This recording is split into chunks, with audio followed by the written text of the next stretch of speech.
Ini kita bisa baca di sini dan insya Allah semuanya yang kita ada di sini bawa bermanfaat, ya, bawa berkah kita sekalian. Mudah-mudahan kalau dari sini kita bawa bermanfaat, maka kita ya mudah-mudahan kita pada makmur, semakin banyak kita pada makmur. Yang lagi yang orang tua semua yang sama boleh masjid-masjidnya. Mudah-mudahan kita semuanya dibimbing oleh Allah, dikasih berkah Allah Subhanahu wa taala. Dalam berada insyaallah lepas ini kita duduk supaya rasa lebih masuk ke rasa. Ya, lepas itu kami melalui bahwa kita makan dulu, makan terus dia makan insyaallah. Terus makan kita lagi sampai dekat maghrib, terus makan kita lagi. Terus itu bisa kita sampai ada balik tempat untuk tanya ke sana. Insyaallah mudah-mudahan Allah kasih kepada sekalian dulu dalam besok bila Allah dari kami salat.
Nanti insya Allah ada lagi rencananya nanti doa-doa yang lain, ya, dididik juga bagi rahmat salim dan lain sebagainya.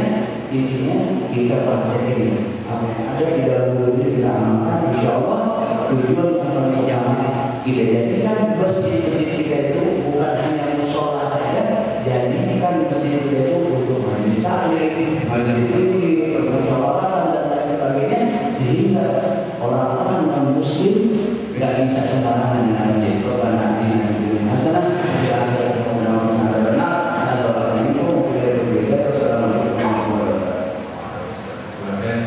Yang kaitannya dengan bermanfaat, sekarang di bulan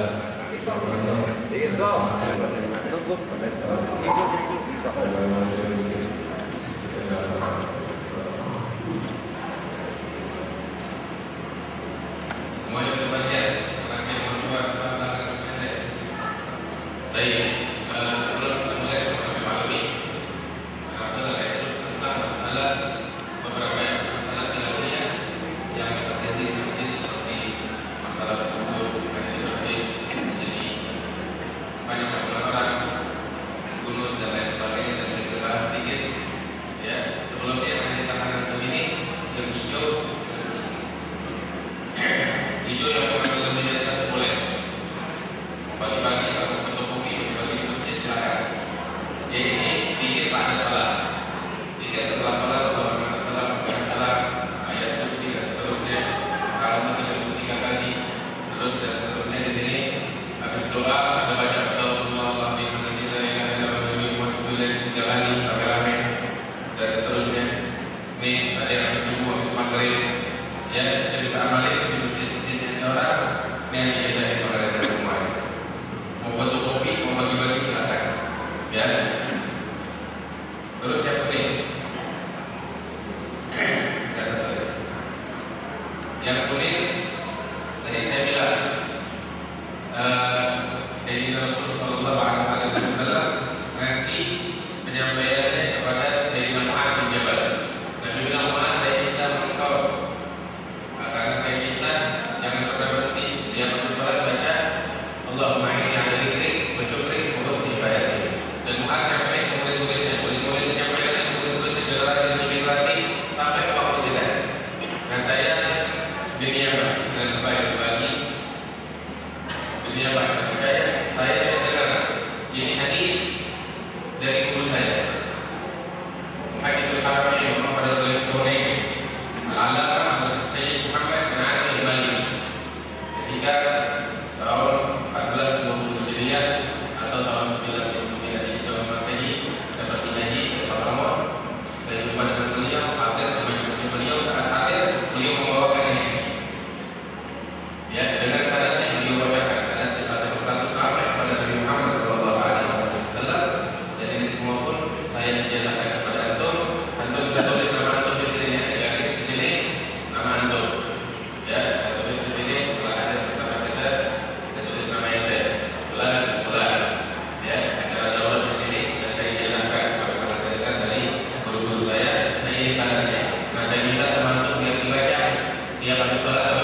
Assalamualaikum warahmatullahi wabarakatuh. Alhamdulillah, nas'aluhu subhanahu wa ta'ala at-tawfiq wal hidayah wa an yarzuqana as-shawab wal manshi ala manhaj ahli sunnah wal jamaah.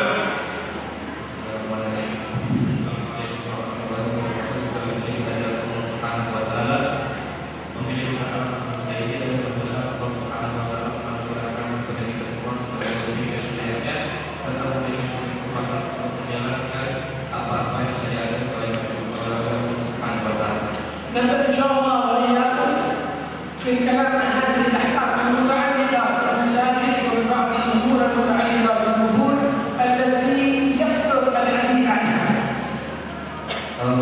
Kita akan mulai pembahasan pada hari ini atas pembahasan yang berhubungan dengan masjid-masjid dan pembahasan yang berhubungan dengan kubur, yang mana pembahasan tersebut sangat banyak pembicaraan dan pembahasan serta hadis yang berkenaan dengan pembicaraan tersebut. سيكون الحديث عن 4 عظات. Yang mana pembahasan ini terdiri dari 4 poin atau 4 pembahasan. النقطة الأولى معنى قول النبي صلى الله عليه وسلم لعن الله اليهود والنصارى اتخذوا قبور أنبيائهم مساجد. Poin yang pertama adalah penjelasan mengenai makna sabda Nabi Muhammad SAW yang mana hadis tersebut Allah Subhanahu wa taala melaknat orang-orang Yahudi dan Nasara yang menjadikan kubur-kubur para nabi-nabi mereka sebagai masjid. المسألة الثانية حكم الصلاة إلى القبور وصلاة بجانبها. Yang poin yang kedua adalah pembahasan salat menuju atau menghadap kepada kuburan atau berada pada sisi kuburan. والمسألة الثالثة حكم الصلاة في المساجد التي فيها القبور.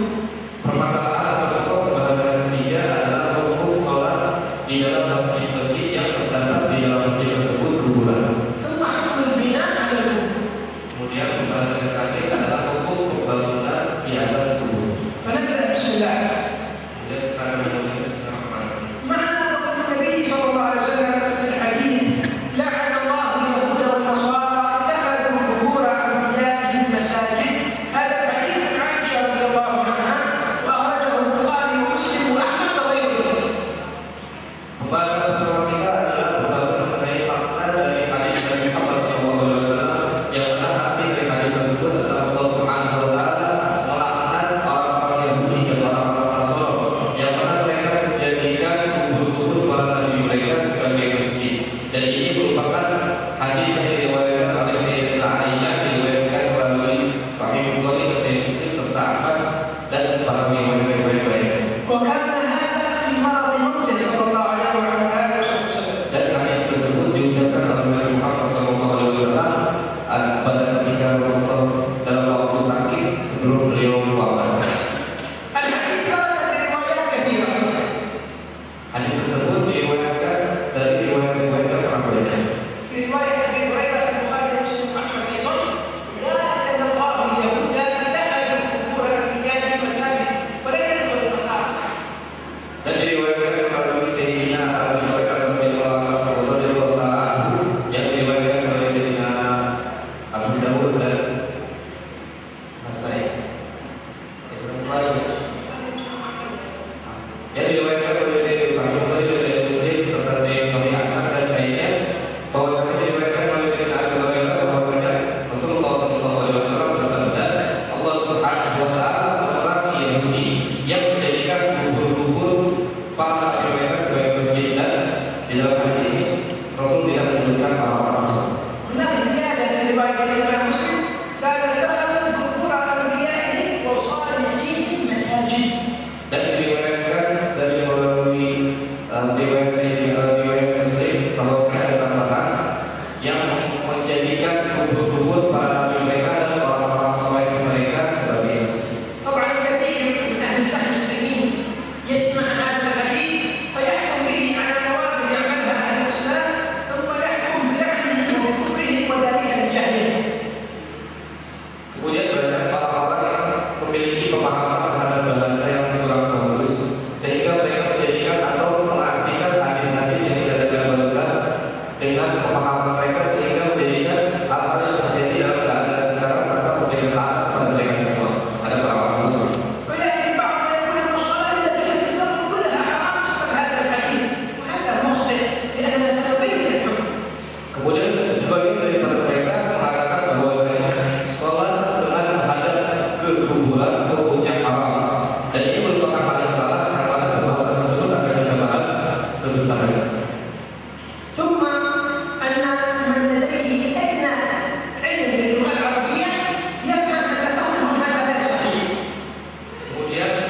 Jika orang mempelajari ilmu bahasa Arab, walaupun dia mempelajari sedikit, dia akan mengetahui bahwasanya pemahaman mereka tersebut yang menyatakan pemahaman itu adalah pemahaman yang salah.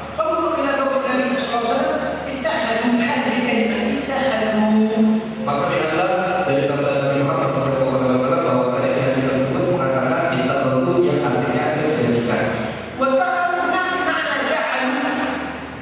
Dan ittakhadhu di sini diartikan sebagai menjadikan.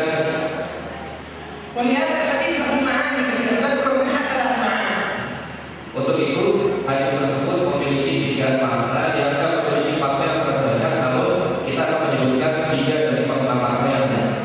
المعنى الأول أنهم يجعلون الجبل نفسه محل السجود، إما بأن يخرجوا منه صاحب الجبل ويسجدوا على مكانه، أو أنهم مكان الجبل نفسه يطمسوه ثم يسجدوا على الجبل نفسه كما كان صاحب عمدة ذلك، اتخذوا قبور أنبيائهم مساجد يسجدون فوق الجبل.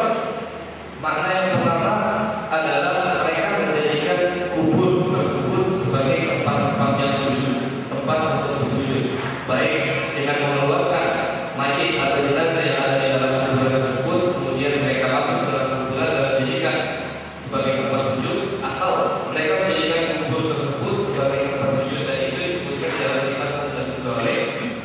ومحل الأمة الإسلامية يجب على جبل أبدا. Dan tidak ada orang muslim yang mana mereka sujud secara langsung di dalam kuburan ini. فلا يجب على المسلمين. Itulah keadaan orang muslim. المعنى الآخر أن النبي صلى الله عليه وسلم علم الأمة التوحيد وغرس التوحيد في قلوبها لا إله إلا الله. Makna yang terakhir, makna yang lainnya, bahwasanya Rasulullah SAW telah menanamkan ketauhidan di dalam qulub atau hati dan nurani setiap muslim. إذا لماذا لم يقل هذا الحديث؟ Kemudian mengapa Rasulullah SAW menyebutkan hadis tersebut? السبب ما ورد في حديث ابن عائشة. Sebab Rasulullah menyebutkan hadis tersebut adalah dengan adanya pembicaraan dari Ummul Mukminin Sayyidatina Aisyah, وهذه الرواية ستأتي معنا. yang mana pembahasan tersebut akan datang dari pembahasan kita berikut. حيث أن النبي في مرض الموتى ذكر له كنيسة وأنه فيها كذا وفيها مصابيح وفيها وأنهم يصورون صور للأنبياء والصالحين ويسجدوا لها، فقال النبي صلى الله عليه وسلم هذا الحديث لعن الله اليهود والنصارى اتخذوا قبور أنبيائهم مساجد في آخر حياتهم لأنها تدرك كنيسة وليس لأنهم آخر الأمة أن يسجدوا القبور. Yang mana sebab dari mana Rasulullah SAW menyebutkan hadis ini, bahwasanya ketika itu mereka menyebutkan para sahabat menggambarkan mengenai gereja, yang mana di dalam gereja-gereja tersebut orang-orang Yahudi dan Nasrani menjadikan para nabi dan para orang-orang soleh dari kaum mereka sebagai patung-patung, kemudian menjadikan patung-patung tersebut di dalam masjid-masjid mereka sehingga mereka bersujud di dalam tempat ibadah mereka tersebut. Kemudian sebab tersebut menyebabkan Rasulullah SAW mengatakan hadis ini, padahal tidak ada seorang pun dari orang-orang muslim yang sujud di atas kuburan. وعندكم الحديث كما قالت المؤمنين عائشة أن أم حبيبة وأم سلمة ذكرت كنيسة رأيناها بالحبشة فيها تصاوير، فذكرت النبي صلى الله عليه وسلم فقالت إن أولئك إذا كان فيهم رجل صالح ثلاثة بنوا على قبره مسجدا وصوروا فيه تلك التصاوير والصور فأولئك شرار الخلق عند الله يوم القيامة. Kemudian di dalam hadis yang terdapat dalam buku tersebut, bahwasanya Sayyidatina Aisyah dan Ummu Ubayyah diriwayatkan oleh Sayyidatina Aisyah bahwasanya Ummu Ubayyah pada buku Salamah menyebutkan atau menceritakan mengenai gereja-gereja yang mereka lihat di kota Habasyah atau Ethiopia, yang mana di dalam gereja tersebut terdapat patung-patung atau gambar-gambar sehingga mereka satukan kepada Nabi Muhammad SAW, yang mana dengan sebab tersebut Rasulullah SAW bersabda bahwa sesungguhnya mereka itu jika terdapat di antara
mereka yang mereka jadikan sebagai tempat untuk menghadap ketika mereka sholat, sehingga menjadikan kubur-kubur tersebut sebagai patung atau berhala untuk mereka.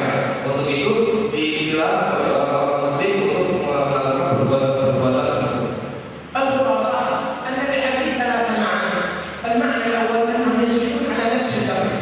المعنى الثاني أنهم يجعلون السجود من أجل القبر. المعنى الثالث أنهم يصورون الرسول لصاحب القبر فيسجدون له. Untuk kesimpulannya bahwasanya makna dari hadis tersebut terdiri dari tiga makna.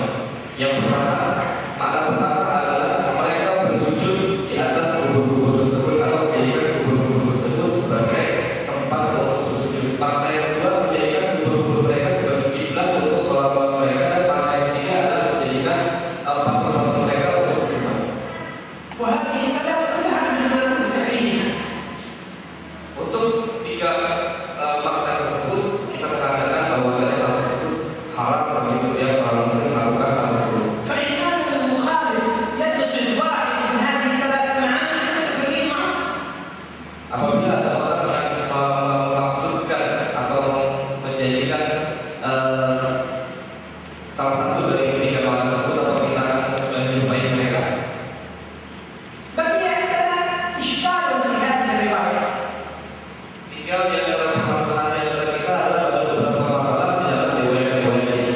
الحديث يقول لعن الله اليهود والنصارى اتخذوا قبور أنبياء. اليهود عندهم أنبياء كثير، لكن النصارى ليس لهم نبي إلا سيدنا عيسى.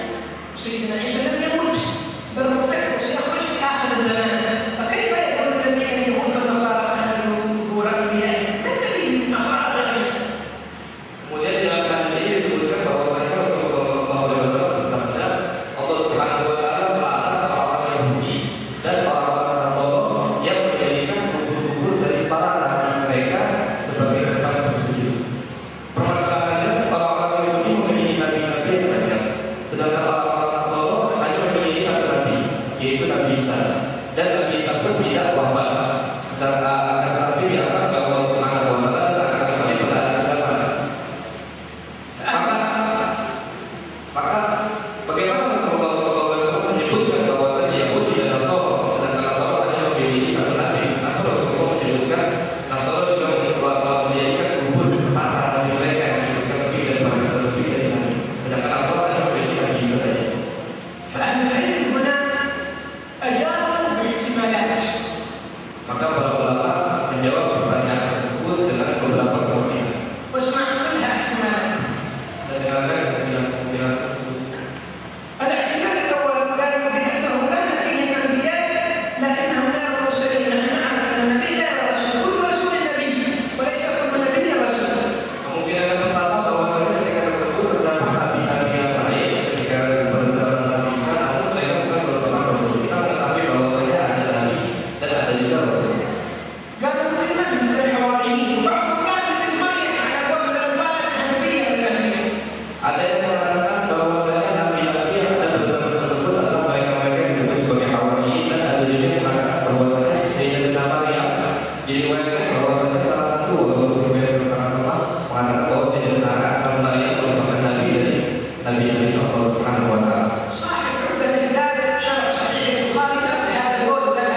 diriwayatkan oleh Sayyidina Akrab As-Sudri bahwasanya 3 orang yang dikirim ke kota Antokia di dalam surat Yasin, yang mana asal dari Islam berkata bahwa Nabi Sallallahu bahwasanya 3 orang yang diutus di dalam kota tersebut, kota Antokia, yang disebutkan dalam firman Allah Subhanahu wa taala. Sebagian dari mereka mengatakan bahwasanya itu merupakan 3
Baik, terus ini kesannya, terus juga dibahas di situ ini hadis pun, ya terdapat beberapa problem di dalam hadis, sehingga ketika ada permasalahan atau problem dalam suatu hadis, nggak bisa dijadikan hujah untuk suatu.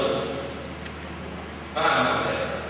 Jadi ketika ada satu hadis, di situ ada kemungkinan yang dapat membatalkan hukum hadis tersebut, maka dengan keberadaan kemungkinan ini hadis tidak bisa dijadikan sebagai dalil.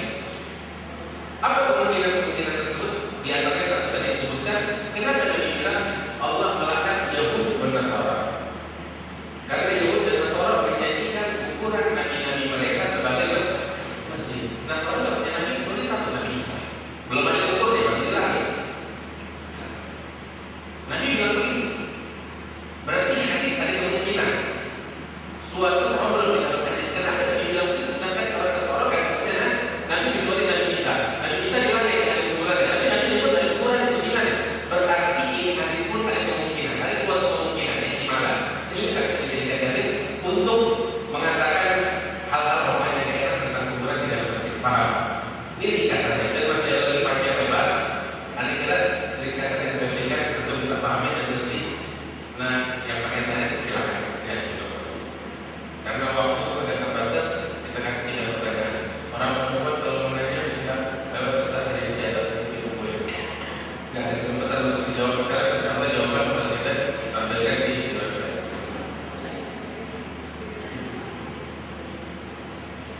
Sebentar. Sebelum kasih pertanyaan, Habib Muhsin yang beberapa depan dengan kami cuma sedikit. Habib Muhsin baru pulang dari kantor, kasih sedikit kalimat mereka. Oke, mumpung masih hangat dari kantor, saya berkata tidak lebih banyak lewat dari kantor. Saya Alhamdulillah, assalamualaikum warahmatullahi wabarakatuh. Para jemaah yang pertama, saya sampaikan bahwa dakwah yang akan kita lakukan ini kita sampaikan kepada umat dan beliau bergembira dan beliau doakan mudah-mudahan majelis ini dapat barokah. Kemudian beliau juga mengatakan bahwa ini supaya kita supaya melibatkan masing-masing dari kita ini punya tugas berdakwah, sampaikan kepada keluarganya, sampaikan kepada kakaknya atau istrinya, adiknya, ayahnya dan tetangganya. Ini tugas dakwah, bukan tugas yang di depan ini. Semua ini bukan tugas dakwah. Dan alhamdulillah hadirnya untuk semua di sini dan di atas itu bukan kebetulan. Ini Allah yang menggerakkan kita dan Allah yang akan menurunkan ilmunya kepada kita. Begitu cara Allah untuk membuka pintunya untuk ilmu. Dan saya bahagia bahwa kita ada di majelis ini di depan para ulama aulia. Ini beliau hidup. Apa yang mengatakan syuhada ini hidup. Orang yang syahid hidup. Apalagi memberikan Rasul SAW. Beliau ikut dengan kita di sini. Kita tidak bisa lihat, tapi tahu. Dan karenanya para jemaah, jangan pernah kita patah semangat. Ini harus kita biarkan. Allah sudah memberikan tanda-tanda kepada kita. Nimpak sedikit, tapi kita lihat apa yang terjadi pada tanggal 9 kemarin. Yang orang semua merapal istiqomahnya begini-begini dibalik semua. Belum, masih belum. Nanti akan dari kita ini semuanya. Majelis-majelis mandar ini yang akan menimbulkan Islam di Indonesia. Dan insya Allah kita akan diberikan kemudahan. Dan Habib Ahmad juga tidak sendirian. Beliau berdoakan kepada orang-orang di atasnya. Berdoakan kepada orang-orang masalah di atasnya. Dan kita akan terus menyebarkan dakwah ini. Kita minta kepada Habib Ahmad mudah-mudahan daripada semua yang ada di sini. Saya minta supaya ditulis sampai hadir pendidikannya apa. Kita tidak akan berhenti di sini. Ini harus kita kembangkan terus-menerus. Nanti akan ada orang-orang yang akan datang membantu kita untuk pelatih dan lain-lain. Tapi apapun saya harapkan yang hadir di semuanya. Jangan kita terima ilmu kita telan sampai kepada keluarga kita, anak-anak kita sekali kita sampaikan. Baru kita nanti masuk dalam golongan orang-orang yang bertakwa, golongan orang-orang yang berjihad. Dan ini orang yang berjihad itu luar biasa. Walaupun kalimat, tapi tidak sembarangan kalimat yang ada usulannya, ada sanadnya. Ini habaib yang di sini tidak sanad, bukan cuma menyampaikan hadis, tapi ada sanadnya, ada gurunya, bukan baca kitab doang. Itu yang penting, bahwa kita belajar ini orang yang punya sanad, bukan orang yang masuk keluar perguruan tinggi lalu nyampaikan sesuatu, bukan. Ada silsilahnya. Tidak pernah kita menyampaikan sesuatu tanpa ada sanad silsilahnya. Para habaib dan kita belajar dan belajar. Saya kalau kita belajar yang lain, mudah-mudahan bermanfaat. Mudah-mudahan ilmu terus mengalir pada kita. Rabbana atina fid dunya hasanah wa fil akhirati hasanah wa qina adzabannar. Wa akhirna jannata ma'al abrar ya aziz ya ghafar ya sattar ya alim ya rabbal alamin. Wassalamualaikum warahmatullahi wabarakatuh.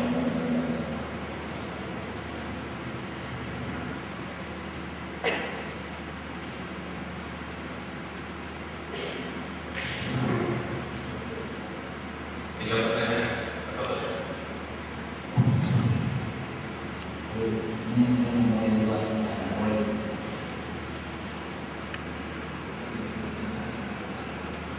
Di sini Habib Ali tadi sudah menjelaskan kepada kita bahwa tentang masalah pendidikan masjid bagi kuburan dibahas secara mendetail. Pertanyaan kita, bukankah mereka orang iman dari ajaran Ahlus Sunnah wal Jamaah saat ini mereka juga belajar iman Allah, mereka juga belajar usul fikih, mereka juga belajar tentang masalah hadis. Tapi kenapa kok mereka tidak memahami hadis sebagaimana bacaan yang benar? Maka tolong diperjelas kepada kita semua.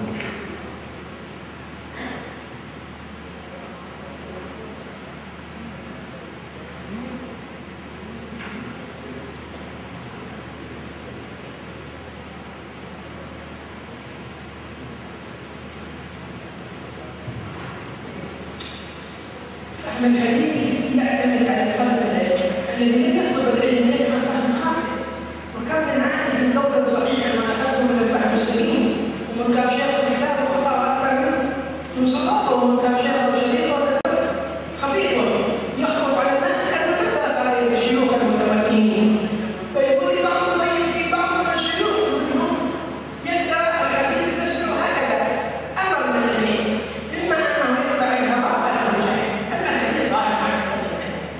Pemahaman mengenai suatu hadis itu tergantung dari orang-orang yang menuntut ilmu. Orang-orang yang menuntut ilmu mereka akan memahami bagaimana cara untuk menjelaskan atau menjabarkan suatu hadis. Barang siapa yang menjadikan sebagai kita atau menuntut ilmu tanpa memiliki syekh atau guru yang memiliki sanad dari pendidikan yang terpercaya atau teriyakini, mereka belajar ilmu hanya dengan kitab-kitab atau dengan rekaman-rekaman, maka kesalahannya itu akan lebih banyak daripada benarnya. Adapun orang-orang yang mungkin mendengar pembahasan mengenai guru-guru atau syekh-syekh dulu menafsirkan beberapa hadis, kemudian dia menafsirkan secara salah, kemungkinan tersebut terdiri dari dirinya orang tersebut iman, kemungkinan dia memiliki paham yang salah syekhnya atau gurunya, atau karena kebodohan dia dalam memahami pembahasan dari gurunya tersebut. Ada pertanyaan, silakan.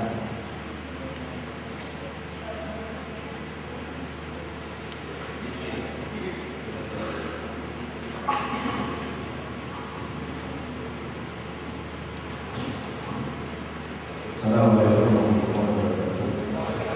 Saya menanyakan, tapi sedikit untuk orang-orang berziarah. Selama kita sering berziarah, kemudian diartikan orang kuburan. Padahal kita kan mengenal kuburan. Jadi siapa kalian bagaimana menyikapi kita dikatakan orang-orang kuburan seperti itu? Jawaban kita yang apa? Diam saja. Apa yang kita berjalan dan tidak asal. Assalamualaikum warahmatullahi wabarakatuh.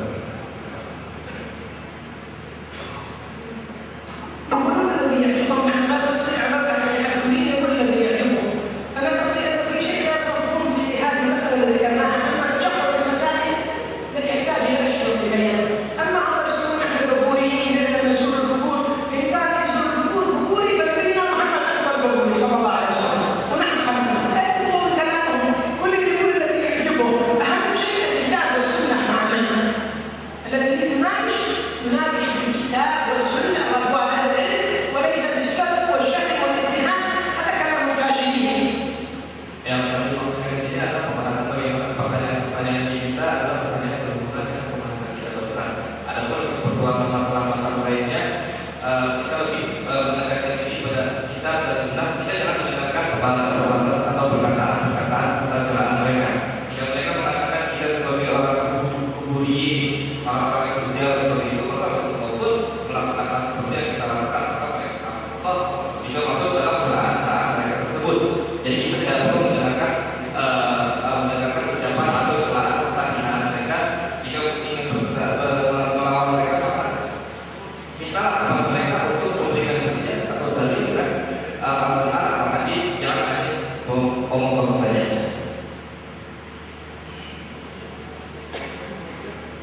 Ada pembahasan.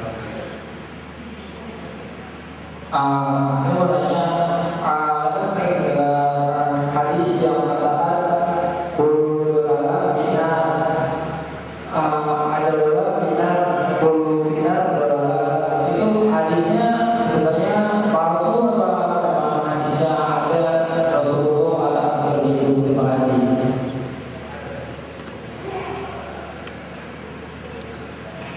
يا حبايب من نقطع عن الموضوع هذا بالأجابة موجودة. حديث كل بدعة ضلالة والضلالة حديث صحيح، حديث صحيح لكن له معاني وله الراب كل بدعة حتى السيارة. معناتها السيارة لها بدعة ولا يلبس الثياب له تفسيره، لكن المقصود أريد أن يكون الحديث مركز حول بعض العلماء نخرج، لأن هذا تفرعت المسائل التي تتفرع كثير والأجوبة موجودة لها. لا يكون ما في أجوبة كل من أراد مناقشة الكتاب والسنة يتفضل في أي وقت. Pembahasannya di kita atau pertanyaan kita mau dimulakan adalah sesuatu yang berhubungan dengan pembahasan kita. Dan itu kita ingin memperluas permasalahan itu akan menghabiskan waktu yang sangat banyak karena memiliki dalil yang kuat Al-Quran dan hadis. Adapun mengenai hadis tersebut, hadis yang sahih, akan tetapi dalam pembahasan hadis tersebut memiliki makna-makna dan penjelasan. Adapun dalam penjelasan hadis tersebut secara tertulis atau secara perkata, maka segala sesuatu yang merupakan bid'ah atau sesuatu yang tidak terdapat pada zaman Nabi sampai mobil pun merupakan sesuatu yang tidak ada pada zaman Nabi. Akan tetapi dikuatkan atas pertanyaan tersebut sesuai dengan pembahasan kita akan dijelaskan. Ini diharapkan kalau bertanya dia yang sesuai dengan pembahasan kita. Jadi kalau Pak semua orang yang masalah-masalah yang paling dekat lah yang bukan kita itu. Misal pertanyaan terakhir ini. Assalamualaikum warahmatullahi